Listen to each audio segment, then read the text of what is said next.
सबसे पहले परमात्मा के नाम में जयकार लगाएंगे।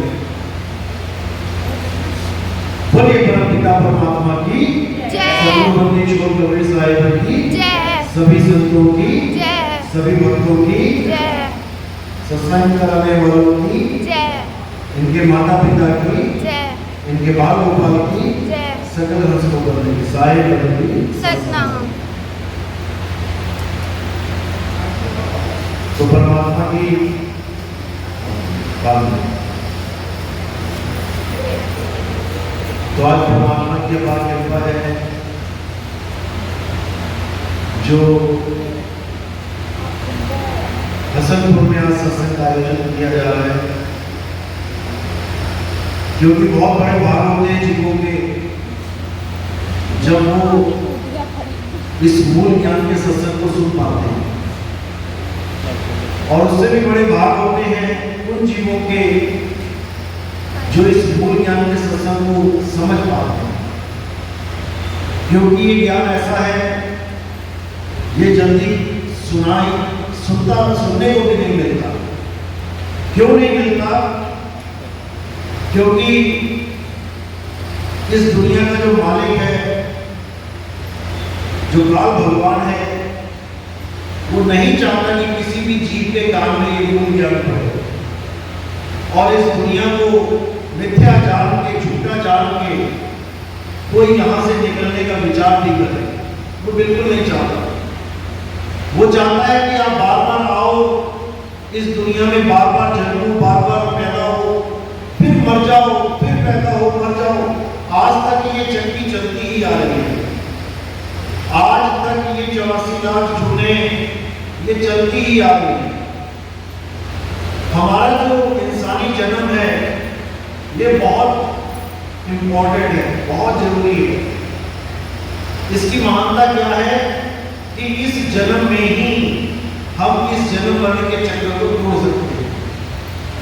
अगर हम इस इंसानी चोले में भी जन्म मरण को नहीं समझ पाए, इस जन्म मरण के चक्र को नहीं तोड़ पाए, तो वापस हमें बार बार नेक्स्ट 84 जन्म में जाना पड़ेगा। कोई रोकने वाला नहीं है। इसीलिए संतों ने हमेशा यही संदेश दिया कि अगर आपको इंसानी जन्म मिल ही गया है तो आप संतों की शरण में जाओ और उनसे दिव्य ज्ञान प्राप्त करो। कैसा ज्ञान प्राप्त करो? जिससे आपका कल्याण हो। किस ज्ञान से कल्याण होगा? आत्मज्ञान से कल्याण होगा।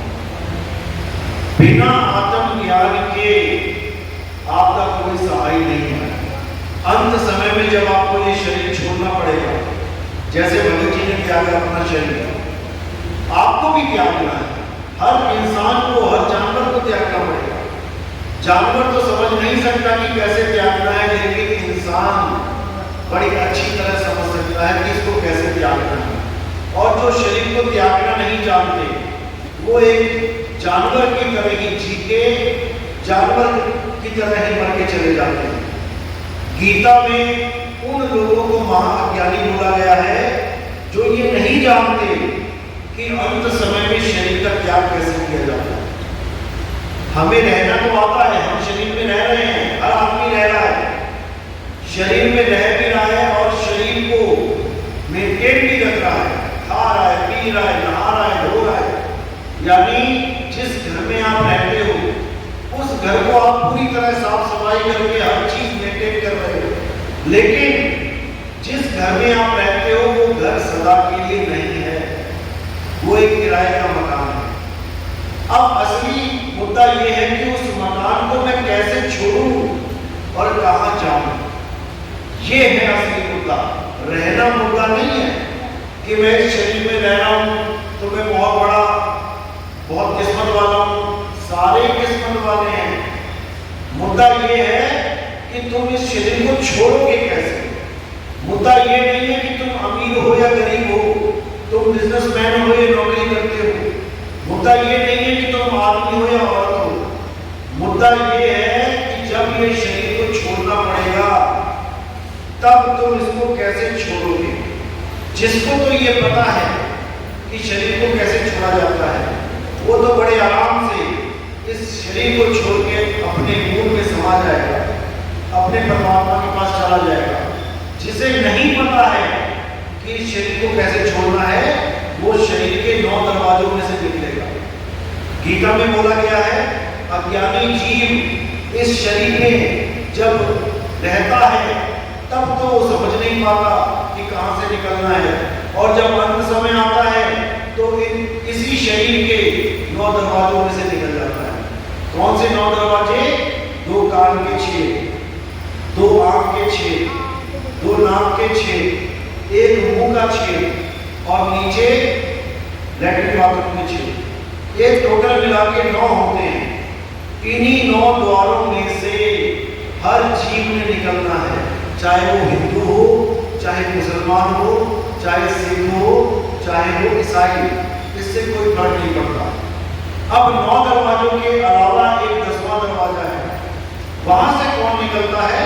वहां से योगी जन निकलते हैं, जो प्राण योग करते हैं, हठ योग करते हैं, जो भक्ति करते हैं, किसी गुरु की शरण में जाके भक्ति करते हैं, वो 10वें दरवाजे से निकलते हैं। लेकिन उनकी भी मुक्ति नहीं हो पाती। वो भी कुछ समय के लिए स्वर्गों में, महास्वर्गों में रहते हैं, लेकिन उनको फिर वापस आना पड़ता है। जिसके लिए वाणी क्या कहती है? 10वें द्वार से जीव जब जाई स्वर्ग लोक में वासा पाई। स्वर्ग में जाते हैं अपने संस्कारों के द्वारा, अपने पुण्य कर्मों के द्वारा, अच्छे अच्छे लोगों को प्राप्त होते हैं। लेकिन जब पुण्य क्षीण हो जाते हैं तो उनको फिर इस दुनिया में आके जन्म लेना पड़ता है। उनका जन्म मरण का चक्कर खत्म नहीं होता। अब जन्म मरण का चक्कर खत्म करने के लिए क्या है? 11वां दरवाजा। वो 11वां दरवाजा ऐसा दरवाजा है जिसमें एक बार अगर आपने प्रवेश कर दिया, उसके बाद आप कभी भी इस दुनिया में वापस नहीं जाते। अब आपको किसी भी माँ के घर में जाने की जरूरत नहीं है, 9 महीने उल्टे रटने की जरूरत नहीं है, लैट्रिन बाथरूम में उल्टे रटन के तड़पने की जरूरत नहीं है। अब आप बिल्कुल शरीरों से न्यारे हो जाते हो, इस दुनिया से न्यारे हो जाते हो। गीता में ऐसे लोगों को आत्मज्ञानी बोला गया है, जो इस दुनिया में रहते हुए भी इस दुनिया से मुक्त होने के लिए कोशिश जारी रखते हैं। उसके लिए बोला गया है कि इस दुनिया में 2 प्रकार के तत्व हैं, एक सत तत्व है, एक असत तत्व है। ज्ञानी पुरुष असत तत्व का तो खंडन करते हैं और सत्य की तरफ हमेशा अग्रसर रहते हैं। सत्य को पाने के लिए वो गुरुओं की शरण में जाते हैं और गुरु उन्हें आत्मज्ञान से साक्षात्कार करवाते हैं। आत्मज्ञान से साक्षात्कार होने के बाद वो कभी भी विचलित नहीं होते, कभी भी भ्रमित नहीं होते। इस दुनिया को मिथ्या समझ के अपनी आत्मा में लीन रहते हैं। इसी को गीता में स्थित प्रज्ञ बोला गया है। और जो लोग देवी देवताओं की पूजा करते हैं उनके लिए क्या बोला गया है? अध्याय 7 आप पढ़ेंगे 21, 22, 23, 24 ये 4 श्लोकों में उन लोगों को मूर्ख बोला गया है, जो देवताओं की पूजा करके उनसे कुछ मांग के और फिर देवलोक में चले जाते हैं, स्वर्ग में चले जाते हैं। उन लोगों को गीता में अज्ञानियों का दर्जा दिया गया है। वो अज्ञानी है। क्यों अज्ञानी है? इसके लिए क्या बोला गया गीता में कि जो भी इंसान देवी देवताओं की पूजा करता है, यानी शरीरों की पूजा करता है, क्योंकि हर देवी देवता का एक शरीर है, जो भी शरीरों की पूजा करता है वो अज्ञान में ही रहता है। हे अर्जुन, शरीर असत्य है, शरीर किसी का भी सदा रहने वाला नहीं है, शरीर परिवर्तनशील है। असल में पूजा करनी है तो किसकी करनी है? पूजा आत्मदेव की करनी है। हे अर्जुन, पूजनीय वो है जिसको शस्त्र काट नहीं सकता, अग्नि जला नहीं सकती, वायु सुखा नहीं सकती, जल भिगो नहीं सकता। अगर कोई आत्मा की पूजा करता है तो समझो कि अब परमात्मा उसको मिलेगा ही मिलेगा। लेकिन जो आत्मा को छोड़कर किसी भी अन्य शरीर का, तत्व का, किसी भी दुनियावी मायावी चीज का ध्यान करता है या उसकी पूजा करता है तो वो कभी भी मुझे प्राप्त नहीं कर सकता। जो भूतों की पूजा करते हैं वो भूतों के बीच जन्म लेते हैं, जो पितरों की पूजा करते हैं वो पितरलोक में जन्म लेते हैं, और जो देवताओं की पूजा करते हैं वो देवलोक यानी स्वर्ग में जाते हैं। ये तीनों ही अज्ञानी मुझे कभी समझ ही नहीं सकते कि मैं क्या ज्ञान बता रहा हूँ। वो मेरे स्वरूप को कभी नहीं समझ पाते, क्योंकि वो लोग मुझे एक इंसान की तरह पूछते हैं। यानी कृष्ण जी को जो लोग इंसान की तरह मानते हैं, वो कभी भी कृष्ण जी के असली स्वरूप को नहीं जान सकते। कृष्ण जी का असली स्वरूप शरीर नहीं है। शरीर के लिए कृष्ण जी ने क्या बोला, हे अर्जुन, हम और तुम ये शरीर नहीं है, हम और तुम शरीरों से परे एक आत्मा है। जब तक हमने उस आत्म स्वरूप को नहीं जाना, तब तक हम कृष्ण जी को हम जान ही नहीं सकते। उसमें साफ लिखा है, जो लोग मुझे इंसान के रूप में पूजते हैं, आदमी समझते हैं, वो मेरे स्वरूप को जान ही नहीं पाते और वो सदा अज्ञान में रहते हैं। असल में कृष्ण जी का स्वरूप क्या है? कृष्ण जी आत्मदेव है। कृष्ण जी शरीर नहीं है और अर्जुन भी शरीर नहीं है। अर्जुन भी एक आत्मा है। इसीलिए अध्याय 4 में बिल्कुल स्पष्ट बोल दिया गया, हे अर्जुन, मेरा, तेरा और समस्त राजाओं का ऐसा कोई समय नहीं था जब हम नहीं थे, और ऐसा कोई समय नहीं आएगा जब हम नहीं होंगे। यानी आदि से लेके अंत तक हम सब अजर अमर अविनाशी हैं, हमारा कभी जन्म और मरण नहीं होता। तो जब हम सब आदि से लेके अंत तक रहेंगे, तो कौन बड़ा और कौन छोटा? जब सारे ही अमर हैं, सारे ही सदा सदा रहने वाले हैं, तो बड़े छोटे का भेद ही खत्म हो जाता है। बड़ा छोटा हम कैसे देखते हैं? जब हम माया की दृष्टि से देखते हैं, हम शरीरों की दृष्टि से देखते हैं। हम शरीर को बड़ा और शरीर को छोटा मान के बैठ जाते हैं। हम राम जी को बड़ा और रावण को छोटा मान के बैठ जाते हैं। हम कृष्ण जी को बड़ा और कंस को छोटा मान के बैठ जाते हैं, जबकि ना तो कृष्ण जी शरीर है, ना कंस शरीर है, ना राम जी शरीर है, ना रावण शरीर है।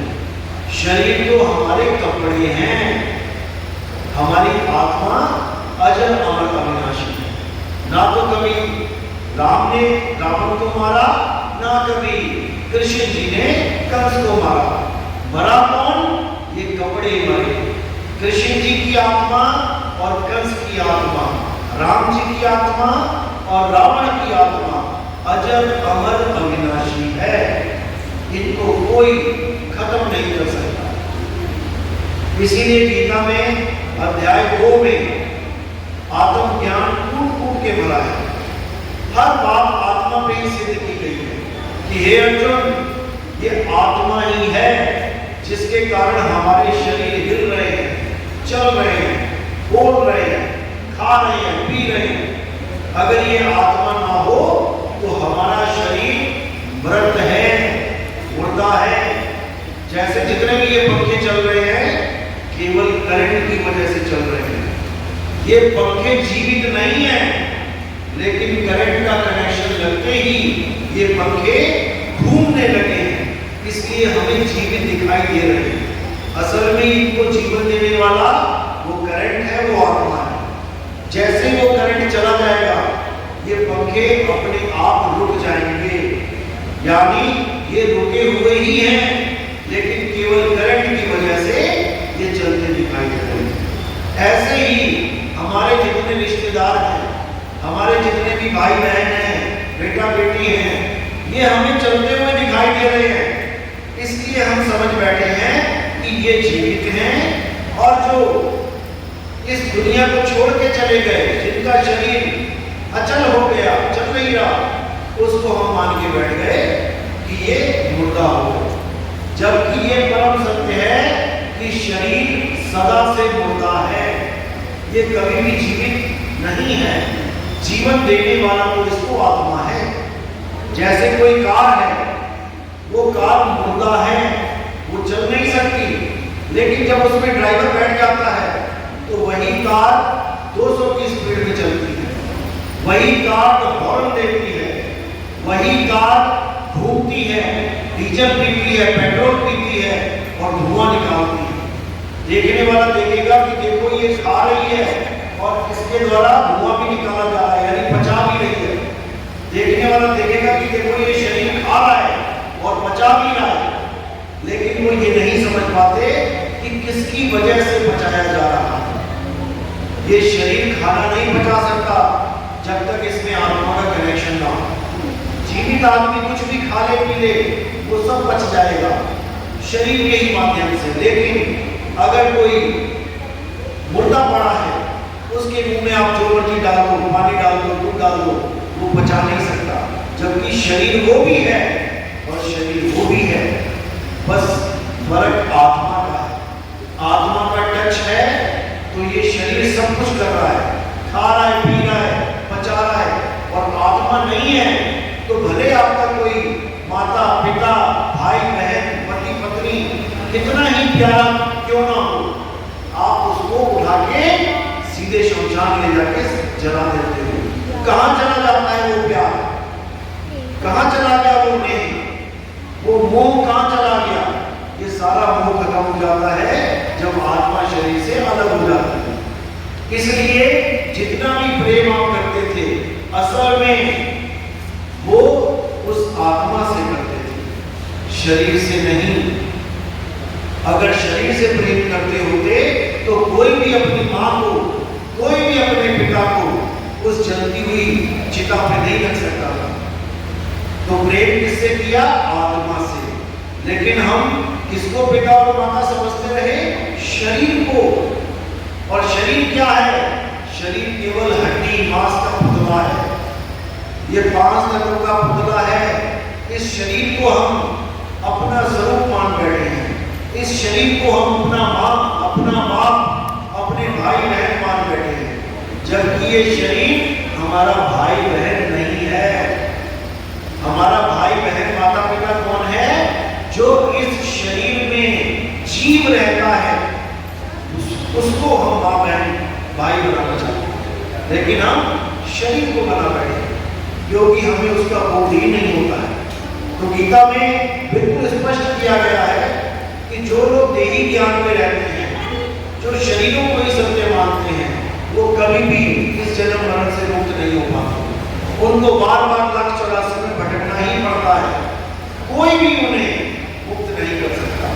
मुक्ति का एक ही मंत्र है, वो है आत्म ज्ञान। इसलिए गीता में अध्याय 3 में बिल्कुल स्पष्ट लिखा गया कि बहुत से ऐसे वेद पुराण हैं जिसमें अलग अलग तरह से भगवानों की पूजा करने की विधियां बताई गई हैं।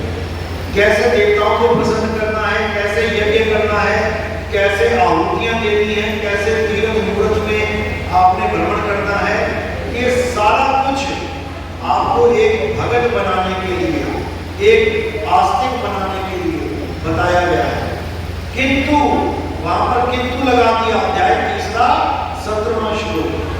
किंतु जो लोग अपनी आत्मा में रमण करते हैं, अपनी आत्मा में संतुष्ट हो जाते हैं, अपनी आत्मा में ही पूर्ण हो जाते हैं, उन लोगों के लिए ऐसा कोई धार्मिक कर्म कर्तव्य लागू ही नहीं होता कि वो किसी मंदिर में जाएं, या वो किसी तीर्थ में जाएं, या वो किसी पूजा पाठ को करें, या वो कोई मंत्र जपें, या वो कोई व्रत करें।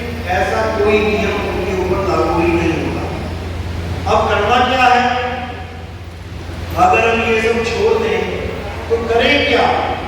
उसके लिए क्या बोला गया है कि हमने अपनी आत्मा में लीन हो जाना है।